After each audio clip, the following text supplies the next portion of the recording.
Assalamualaikum warahmatullahi wabarakatuh. Oke teman-teman, kembali lagi bersama saya Minan Channel. Nah tentunya dengan berbagai konten dakwah yang menambah wawasan keislaman kita. Untuk demi meningkatkan konten dan memotivasi saya, teman-teman silakan klik tombol subscribe, like, and share. Thank you. Bismillahirrahmanirrahim. Assalamualaikum warahmatullahi wabarakatuh. Alhamdulillah wassalatu wassalamu ala rasulillah wa ba'du. Kita bersyukur kepada Allah dengan mengucapkan alhamdulillahi rabbil alamin, berselawat kepada Nabi Muhammad sallallahu alaihi wasallam dengan melafazkan Allahumma salli ala sayyidina Muhammad wa ala ali sayyidina Muhammad. Yang sama-sama saya hormati segenap pengurus Masjid Al-Ansar, para orang tua saya, ayah dan bunda, hadirin hadirat tak dapat saya sebutkan satu persatu. Insyaallah kita hamba Allah yang beriman. Amin ya rabbal alamin. Saya Muhammad Asubli, Bu. Sebenarnya jadwalnya Ustaz Jufri Al-Abdullah, tapi kami ceng. Saya harusnya tanggal malam 18 karena 18 ada agenda pula kan, pelantikan Basnas. Jadi saya ceng beliau, alhamdulillah beliau bisa mau. Mudah-mudahan silaturahmi kita ini selalu diberkahi oleh Allah Subhanahu wa taala. Amin ya rabbal alamin. Bapak Ibu yang Allah muliakan, Nabi sallallahu alaihi wasallam pernah bersabda, apa kata Nabi? Idza matal insan, kalau orang itu udah meninggal dunia, inqata amaluhu, maka amalannya terputus, Pak. Tidak ada yang bisa dia bawa ketika dia berada di alam barzah. Makanya Bapak Ibu, selalu saya sampaikan, bagi kita yang malam ini berkumpul di Masjid Al-Ansar ini, dunia ini Pak bagi kita nyata bagi kita. Betul Bu? Dunia malam ini bagi kita nyata. Dan alam barzah bagi kita adalah cerita kita. Ustadz bercerita tentang kenikmatan kubur, Ustadz bercerita tentang siksa kubur, kan begitu? Tapi bagi Ustadz Jeffrey Al-Bukhari, bagi Ustadz Arifin Ilham, Ustadz Tengku Zulkarnain, alam barzah malam ini bagi dia nyata bagi dia. Dan alam dunia cerita dia dulu. Dia pernah bercerita satu majlis di tempat ini, dia pernah bercerita bersedekah di tempat ini. Maka orang yang sudah berada di alam barzah itu terputus amalannya, Pak. Tapi jangan khawatir Ibu, ada orang-orang yang ternyata dia masih bisa mendapatkan kebaikan ketika dia di dunia kemarin. Siapa dia? Pertama, sedekah jariyah. Apa itu sedekah jariyah? Nih, sedekah jariyah itu Bu, yang paling tinggi namanya zakat. Yang kedua, di bawah zakat ada infak. Di bawah infak ada sedekah. Di bawah sedekah ada wakaf. Zakat, infak, sedekah, wakaf. Apa perbedaannya? Pertama, zakat. Bapak Ibu yang Allah muliakan, zakat itu selalu disandingkan Allah dengan ayat berkenaan salat. Wa aqimus shalah wa atuz zakah. Dirikanlah salat dan tunaikan zakat. Jadi zakat itu ada dua, Pak. Ada zakat mal, harta, ada zakat fitrah. Zakat mal apa? Zakat harta kita. Berapa yang harus kita keluarkan seseorang ketika berzakat dengan hartanya? Maka dia harus keluarkan zakat malnya di akhir tahun dengan sebesar 85 gram emas. Dari mana 85 gram emas ini? Dulu Nabi hitungannya pakai dinar. 20 keping dinar sama dengan 85 gram emas. Kenapa kok emas, Bu? Karena emas itu yang harganya masih stabil di dunia. Jadi kalau Ibu beli mobil apa Ustadz? Mobil Rubicon yang lagi viral, harga 2,2 miliar. 3 tahun yang akan datang Rubicon itu nggak akan mungkin 2,2 miliar Pak. Pasti akan turun. Apalagi mobilnya ditarik sama KPK, lebih turun lagi dia. Tapi kalau emas, bukan Mas Tono, bukan Mas Angga, tapi emas, orang Medan bilang emas. Tapi kalau emas itu pasti naik, stabil. Maka ditariklah kita punya harta, minimal dalam rumah tangga kita ada 85 gram emas. 1 gram sekarang saya lihat tadi 900.000 rupiah. 900.000 rupiah. Kali 85 sama dengan 76.500.000. 76.500.000. Jika Bapak Ibu, Bapak punya duit di rumah, apapun bendanya, mau surat tanah, mau ruko, mau gaji, kalau dikumulasikan, dijumlahkan jumlahnya 76.500.000, maka wajib kena 2,5% dari 76.500.000. Tapi kalau ada orang yang gajinya sebulan 2 juta kali 12, 2 juta kali 12 sama dengan 24 juta, maka orang ini Bu nggak wajib kena zakat mal. Kenapa? Nggak sampai nisabnya 76 juta rupiah.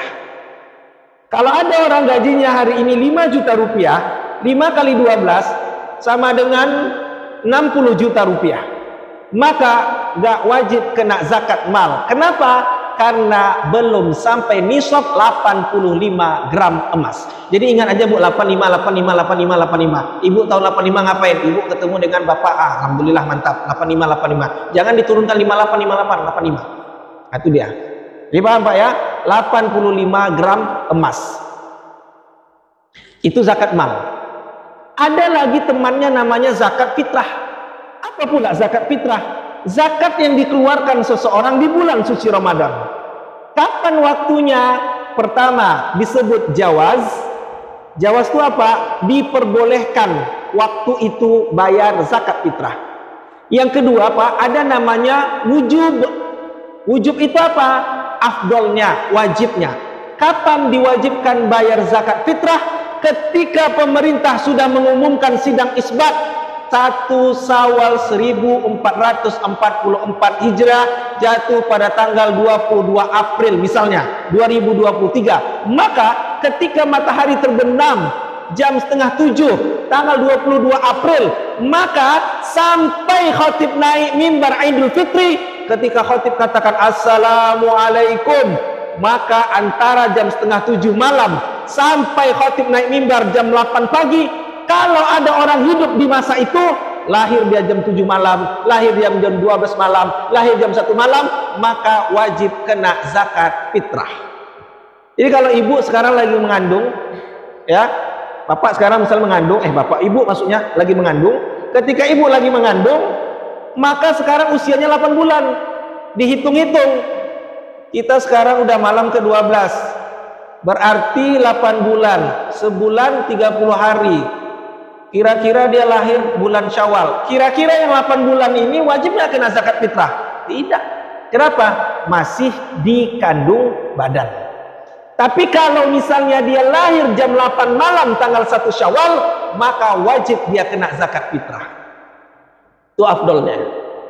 Ustadz, kemarin ayah kami udah bayar zakat fitrah tanggal 3 Ramadan kemarin. Lalu tadi malam meninggal dunia.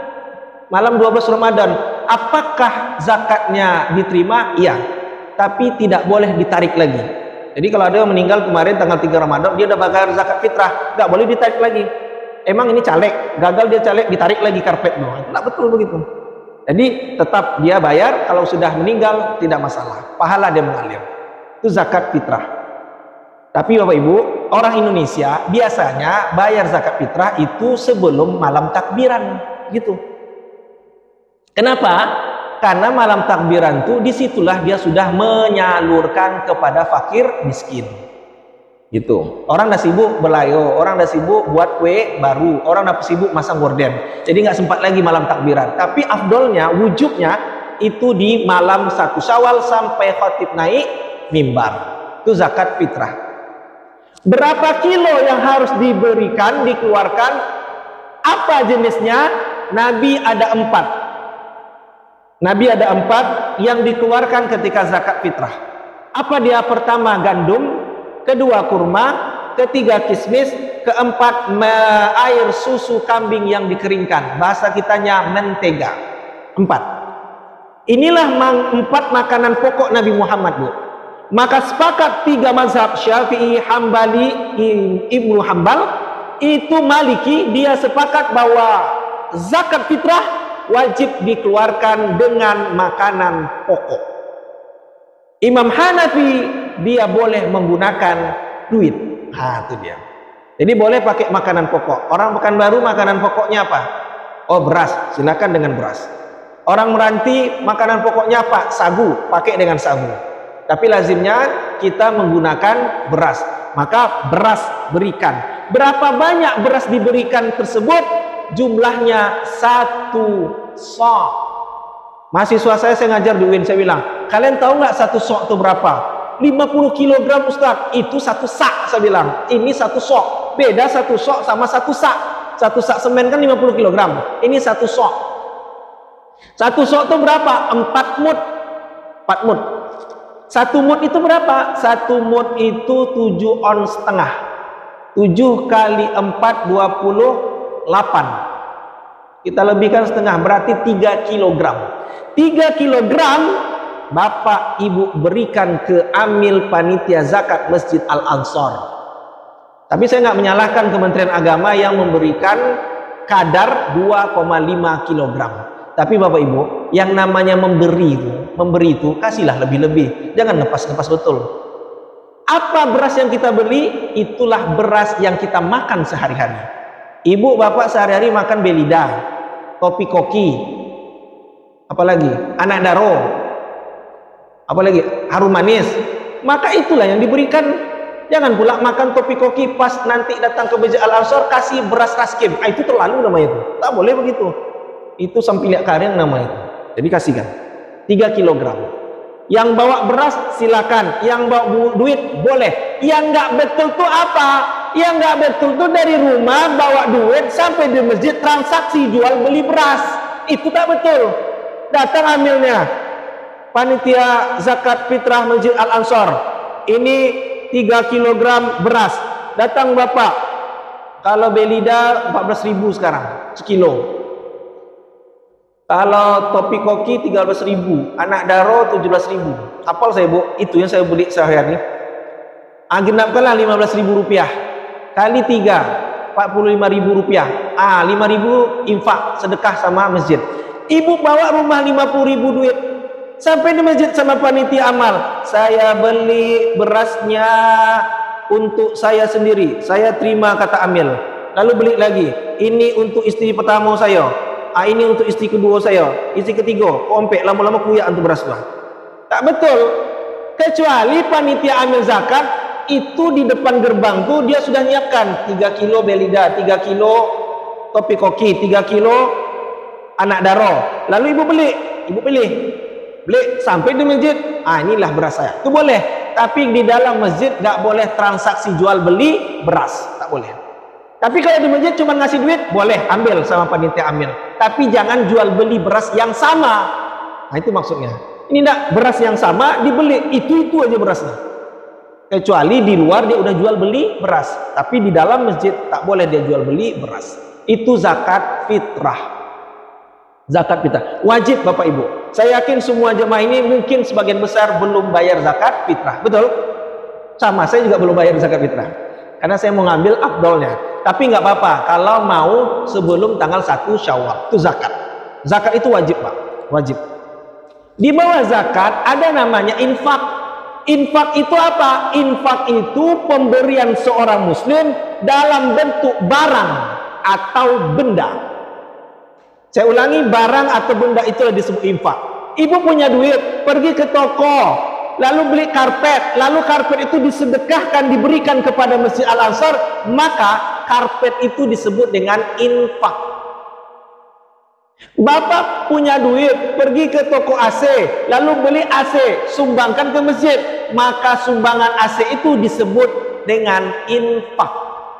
Makanya kotak yang berjalan itu namanya kotak infak tuh, kotak infak, bukan kotak sedekah. Kenapa? Karena infak bentuknya benda atau barang. Jadi jangan dibuat dengan kotak sedekah, tapi kotak infak. Ustadz, kami nggak punya duit, nggak bisa beli karpet, nggak bisa beli kipas angin, nggak bisa beli AC. Lalu tiba-tiba ada bapak beli semen, letakkan semen 10 sak di masjid ini. Lalu masjid ini mau bangun areal parkir. lalu kami nggak punya duit, maka tenaga bapak itu mengaduk semen, itulah disebut sodakoh. Bukan infak, tapi sodakoh. Karena infak benda atau duit atau materi. Tapi badan bapak, tenaga bapak mengaduk, waktu bapak hadir itu aja udah sedekah. Sedekah yang paling ringan, paling rendah kata Nabi, tabassumuka fi wajhi akhika sodakoh. Senyum kepada saudaramu disebut dengan sodakoh. Jadi salah, kotak itu dibuat kotak sedekah salah. Nanti dibuat kotak sedekah, tiba-tiba datang lewat, bapak senyum, udah sedekah dia. Datang orang kedua, senyum dia, sedekah dia. Sampai semua jamaah sedekah, senyum, datanglah pengurus. Alhamdulillah malam ini kotak sedekah kita terkumpul 0 rupiah. Jangan salahkan jamaah. Karena apa? Jamaah nggak salah. Karena yang salah itu buat kotak sedekah. Tapi buatlah kotak infak. Jadi kalau ada kotak infak lewat, bapak senyum, tak afdol. Harus kasih duit. Nah, kan begitu. Nah, ini kalau tulisannya kotak infak atau kotak itu tuh? Kotak apa tuh? Bakul loh. Kotak infak. Ini kalau infak nggak ada alasan untuk nyumbang, harus sumbang. Minimal 5.000 lah. Gitu. Nah, itu dia perbedaan zakat, infak, sodakoh. Ada lagi namanya wakaf. Sodakoh jariah itu umum. Ada lagi wakaf. Wakaf itu rukunnya 4. Ada yang memberikan, ada yang menerima, ada barangnya, ada ijab dan qabul. Ini rukunnya Pak. Ada yang memberikan, ada yang menerima, ada barangnya, ada ijab qabul. Saya berwakaf 1 hektar tanah untuk membangun Masjid Al-Ansor. Siapa yang mewakaf? Oh, si fulan. Siapa yang menerima? Oh, pengurus masjid. Ada barangnya? Ada. 1 hektar tanah. Ada ijab qabulnya? Ada. Aku terima wakafnya Bapak Haji Fulan bin Fulan 1 hektar tanah. Catat. Itu dia wakaf. Jadi salah kalau kotak dibuat kotak wakaf. Salah. Kenapa? Karena kotak tak bisa bicara. Nggak ada dia ijab qabul. Ini aku berikan 1 hektar tanah. Yang beri ada. Yang menerima siapa? Kotak. Kotak bukan orang. Nah, berarti rukunnya hilang 1. Kemudian ada ijab qabulnya, nggak ada, hilang 2. Berarti wakaf itu adalah pemberian yang 4 rukunnya harus ada. Makanya ibu baca Al-Quran ada itu kan tandanya waqafah, ada wasolam, sotlam, ada lam, ada titik 3 kan gitu kan. Wakaf itu artinya apa? Berhenti. Kenapa disebut berhenti? Karena amal kita Pak, amal kita berhenti sampai di situ Pak. Jadi Bapak nih wakaf berhenti, kita nggak dapat apa-apa. Andai ahli waris Bapak minta keuntungan nggak boleh. Terus kami dapat apa Ustaz? Dapat pahala jariah. Itu dia wakaf. Ada lagi namanya wasiat. Wasiat ini dalam bentuk benda atau barang, bukan non benda. Contoh, seseorang mau meninggal atau belum meninggal, dia berwasiat. Saya nanti kalau meninggal dunia, tolong 1 ruko saya tuh jual, lalu uangnya kasih ke Masjid Al-Ansor. Tiba-tiba pengurus Masjid Al-Ansor datang ke rumah bapak ini. Dia tunggu udah setahun nggak dikasihnya, 2 tahun nggak datang juga duitnya, 3 tahun nggak datang. Akhirnya pengurus masjid memberanikan diri pergi ke rumah bapak ini. Assalamualaikum Pak, saya ingat kami Bapak 3 tahun yang lalu pernah berwasiat bahwa wasiat Bapak itu ingin memberikan 1 ruko tanah. Kok belum sampai sekarang, kata pengurus masjid. Iya, nggak sampai. Kenapa? Karena Bapak itu belum meninggal dunia. Jadi syarat wasiat itu pemberian seseorang ketika orang itu sudah meninggal dunia. Lawannya hibah. Hibah itu apa? Ketika Bapak ini, aku akan hibahkan tanahku 1 hektar untuk pengurus untuk Masjid Al-Ansor. Saat itu panggil akte notaris, catat, langsung eksekusi 1 hektar tanah untuk Masjid Al-Ansor. Itu hibah. Tapi wasiat benda dan harus dieksekusi ketika orang itu meninggal dunia. Tapi Ustaz, kalau wasiat, ada orang wasiat dikumpulkannya cucunya nih Pak. Besok kalau mbah meninggal, tolong makamkan kuburan mbahku di kampung halaman mbah, di dekat pohon besar yang ada angin sepoi-sepoinya. Maka kalau wasiat ini bisa terjangkau, lakukan. Tapi kalau wasiat ini tidak terjangkau, bisa saja wasiat ini masuk kategori haram.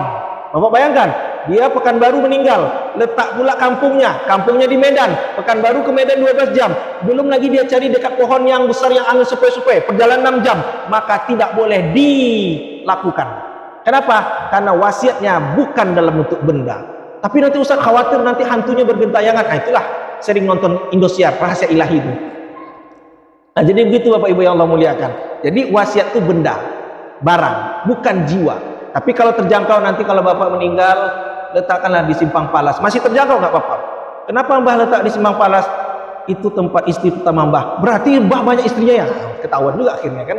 Nah, jadi Bapak Ibu yang Allah muliakan, itulah sedekah jariyah. Itu dia sedekah jariyah. Jadi sedekah jariyah yang Bapak Ibu lakukan mengalir pahalanya ketika orang berada di alam barzah. Yang kedua, ilmu bermanfaat. Yang ketiga, anak soleh mendoakan. Nah, itu saja Bapak Ibu yang Allah muliakan. Mudah-mudahan kaji kita ini bermanfaat. Saya mohon maaf jika tutur kata kurang berkenan. InsyaAllah kita bertemu di lain waktu.